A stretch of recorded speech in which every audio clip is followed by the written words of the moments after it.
Welcome to the Freud's Angels weekly reading, bringing the collective guidance and understanding for this week's energy. Remember, never give your power up to a reader or a reading.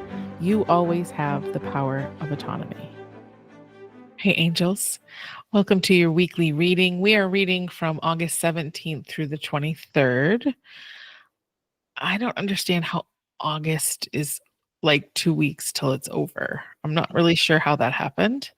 Me either. Today's my sister's birthday.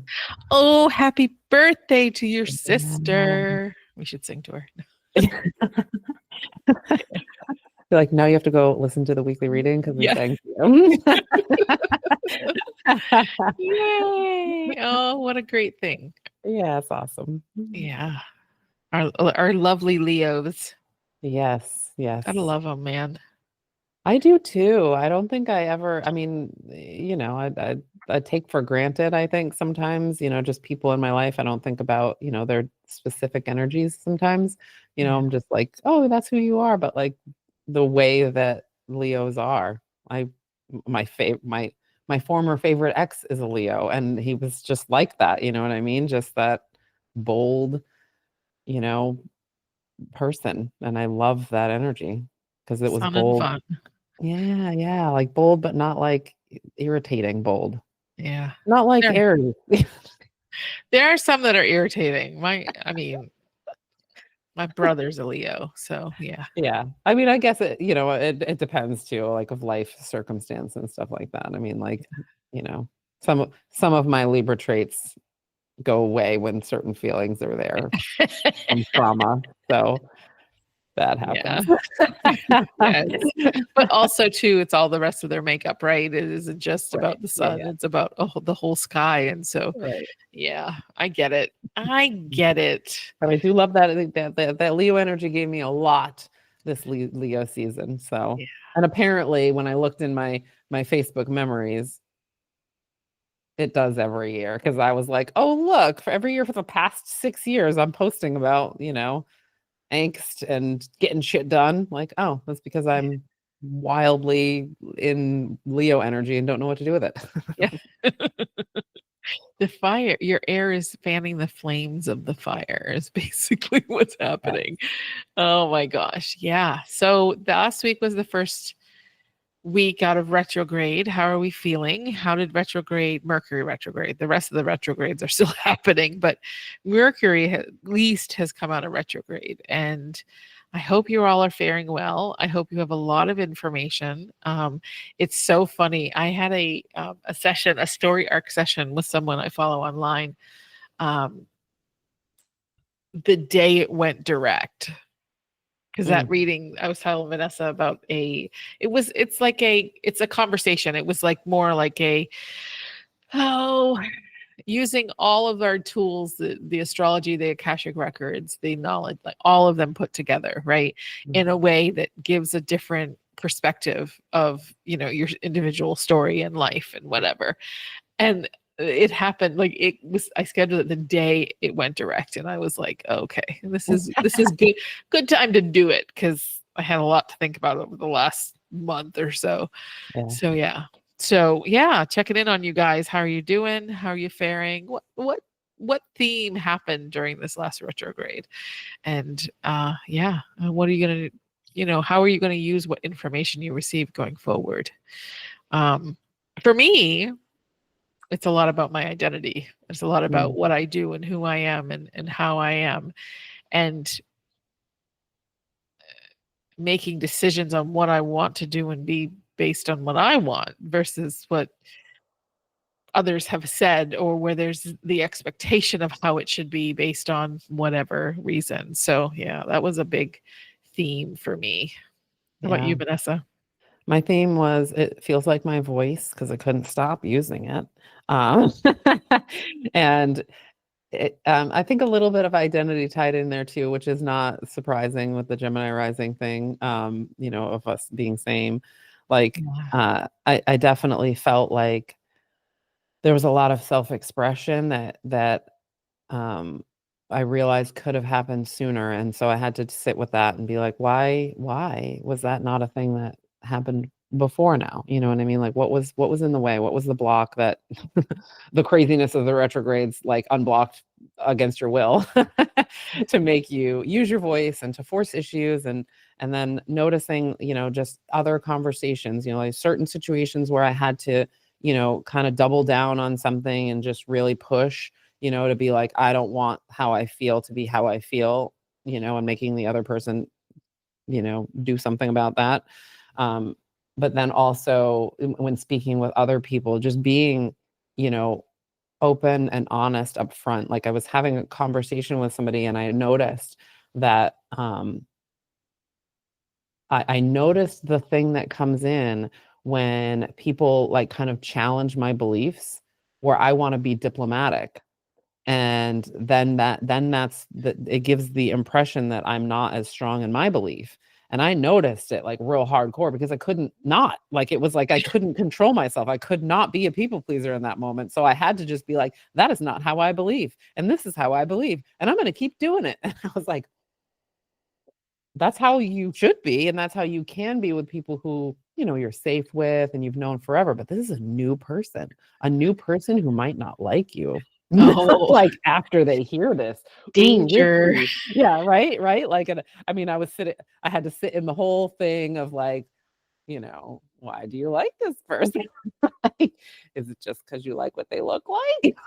What's happening right now? So there's a lot that went into, just having to be reflective, but then also, that identity of being like, well, who the fuck are you? Show up. And if it's not gonna happen, it's not gonna happen. And that's actually good for you because people need to know you now, not later. And that's what tends to happen is that when I feel comfortable, that's when you get more depth. And it's like, I don't even want to do that. That feels like a waste of time. So here's everything. Here's everything. And so, yeah, it was definitely my voice mixed in with my identity. I couldn't help it. Yeah. Yeah. So glad to be on the other side of that, man. Yeah. Oh God, I feel so much better. Like it was, Oh I mean, God. and it Yes. wasn't overnight for me. Like I woke up one day and was like, oh, thank God. I just felt the relief. Like it's almost like the switch was flipped. It really was. It Yeah. really was. I woke up So in like love energy, forgiveness, being like, oh, yeah, I mean, we all have our journeys and it's going to be fine. And I was like, that is not what you even thought 24 hours ago, man. where'd the spiral go? Right. Don't want her back, but okay, that was weird.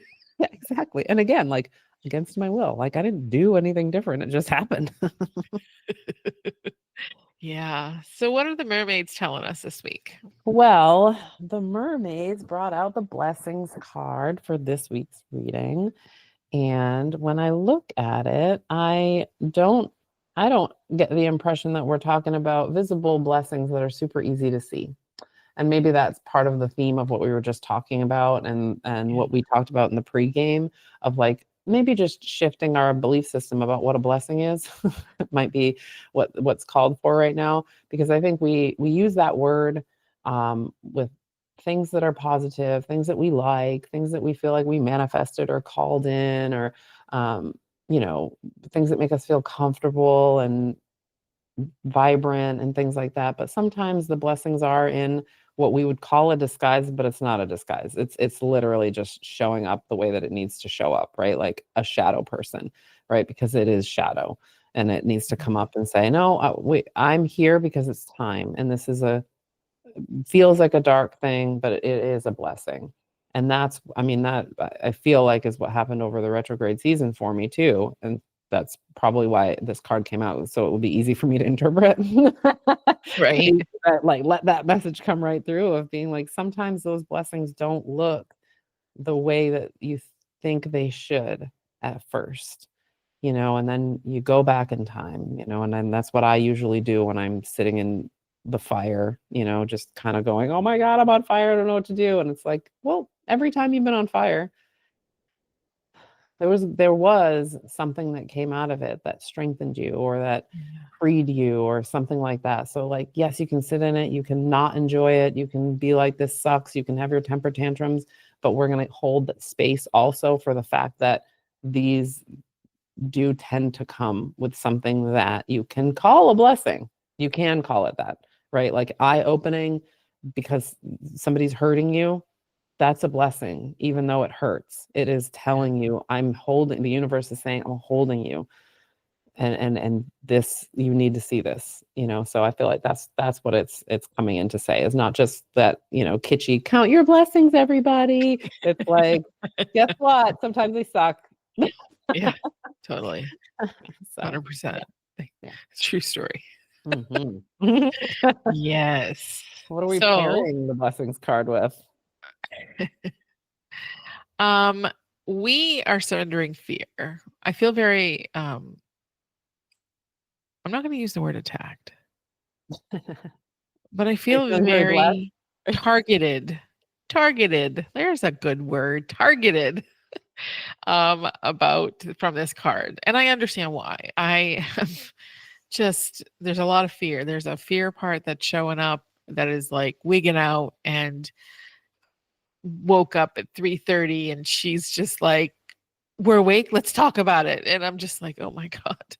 And so it's, yeah, there's a lot of fear. So that's why I'm like, oh, okay. Let me read it for you guys. It says, let go of the fearful stories you're telling yourself. Stay in the moment, focus on solutions, and celebrate every baby step forward.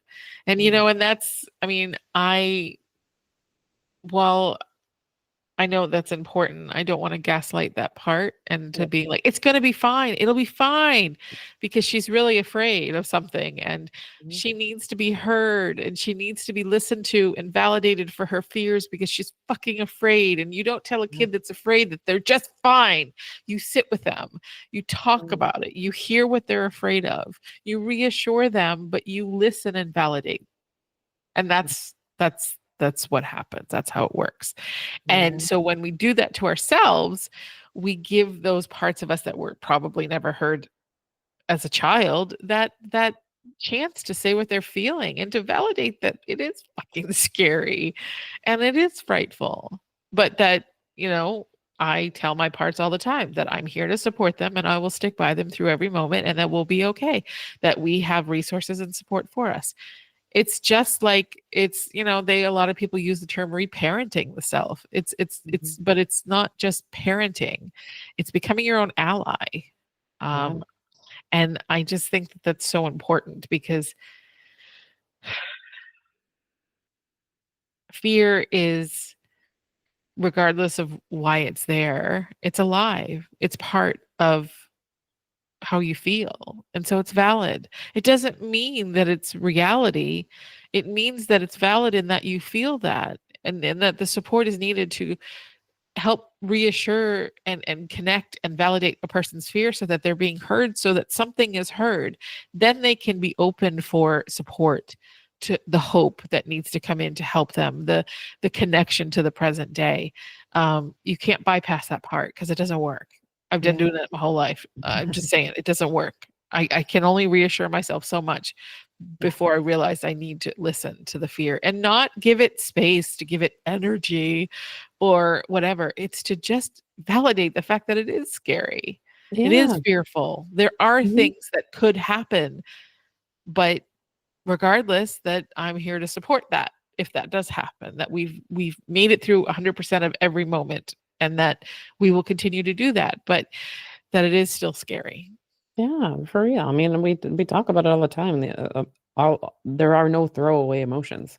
Yeah. Nothing is a throwaway. Everything is potential to be a teacher if we allow it to be a teacher. It's when we do the things like you said, kind of gaslight it, push it down, over, like, overdo it with the overthinking or over analyzing, or being too logical or spiritually bypassing. It's whenever we're trying to get rid of it real quick, that we don't learn what we need to learn from what it's coming to say.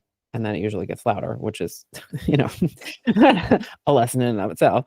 But Yeah. the thing that's great about fear, to me, is that when fear comes, it means usually, like, we're on the verge of something, Right. right? Like, I stepped out onto a ledge of something, right? Like, so I was moving towards something that is, I've never experienced before. And to tie it into the blessings card, like if we can see things that way, if we can see it as like, ooh, this fear is bringing me real close to something. Yeah. What is it that this fear is bringing me close to, right? Is it healing a part of me? Then let's go into that healing. Is it, allowing me an opportunity to be a little bit brave right now, and move forward? Okay, then I'm going to lean into what that means, and start asking the questions about how I can feel safe enough to move forward in that. Yeah. There are no throwaways. So fear is, it's coming to tell us something, and whether it's, exciting or a trauma story, that we're trying to rewrite. It's really, because if you think about it, we're not afraid of everything all at the same time. Everything that's inside of our subconscious that we're afraid of is not coming out all at the same time. So there's a reason why certain ones come out when they come out. Yeah. So there's something to be said for that, of like the design of it, being a little bit more divine than what we think. Yeah, totally.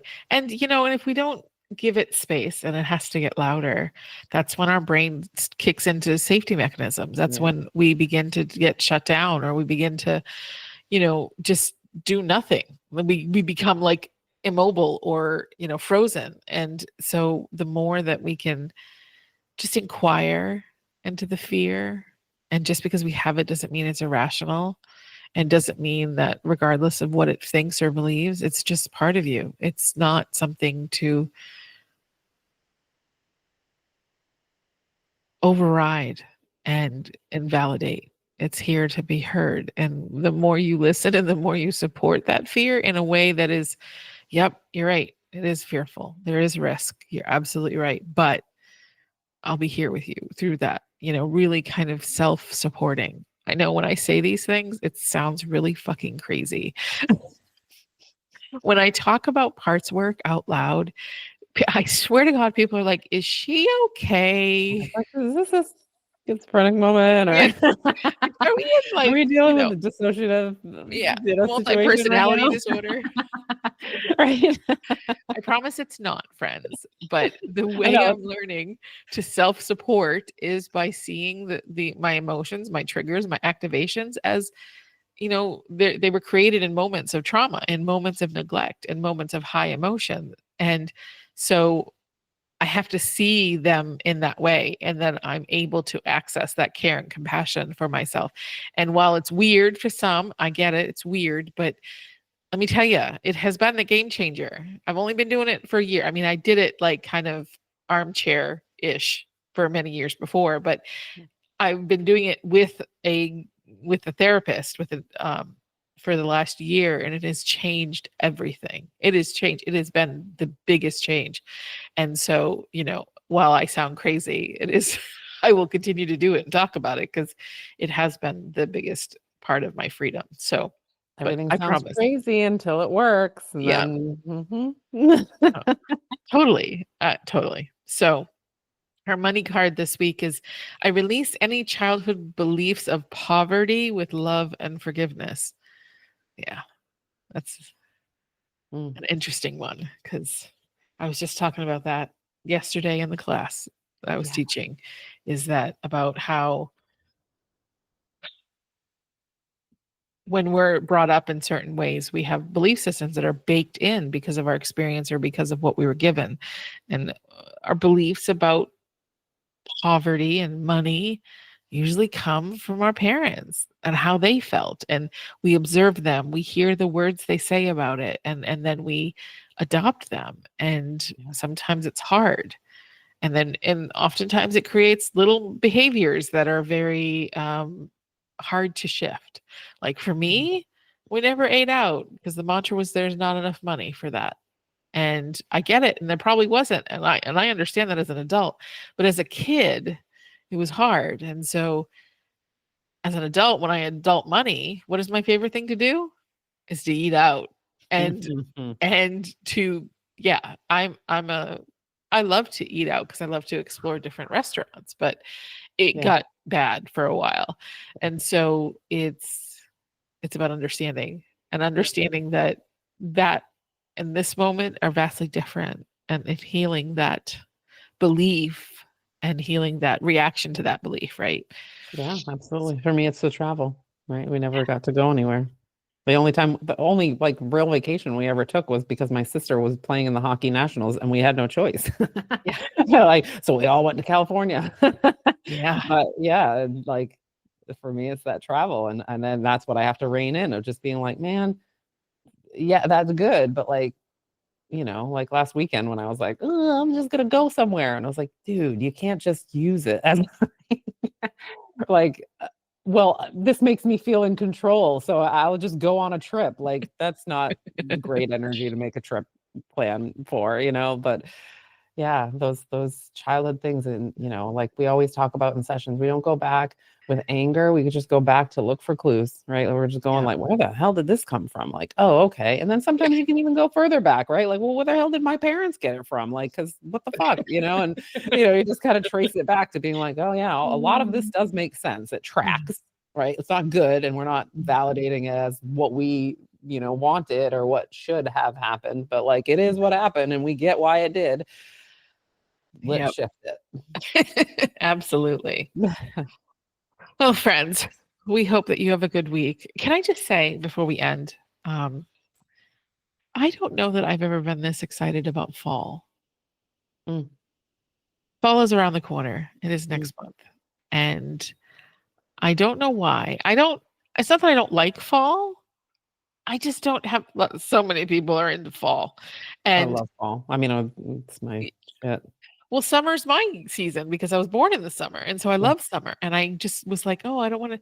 But this year, I'm excited for fall. I don't know why, but I'm having this moment right now that I'm like, oh, I can't wait for fall. Like, it's almost September. I can't wait for fall. Yeah. So weird. Yeah. But there it is. But anyways. Me too. I mean, I haven't had a real fall in 10 years because I've been in the South. So I'm like, Yeah. we can like legitimately go apple picking and I don't have to travel like for hours. Like last year we left for my birthday so I could go apple picking because I was like, I don't get to do any fall shit anymore. Like I want to do all the fall shit, Yes. So, yeah. I mean, I love the fall. It's cozy. Yeah. Like I love you can still sometimes have a warm day and a cool night. Like the fall is great. It's my I was favorite. stocking my tea. I have a round container that has all my different tea bags so that I can have tea. And when I was filling it up, I saw my chai tea, my apple chai tea, and I'm like, oh, I get to have that soon. I know, me and chili. I'm like football and chili, and yeah, it's happening. It's coming. I don't know why I went there, but there it is. I love Anyways, that. friends, I hope you have a great week. We will see you next week. This week we won't have an episode, but we will next week. And so yeah, we'll see you soon. Yeah, love you. Thanks for listening. We hope we gave you something to support your journey. Check out our Facebook or Instagram page to connect with us. Have a great week.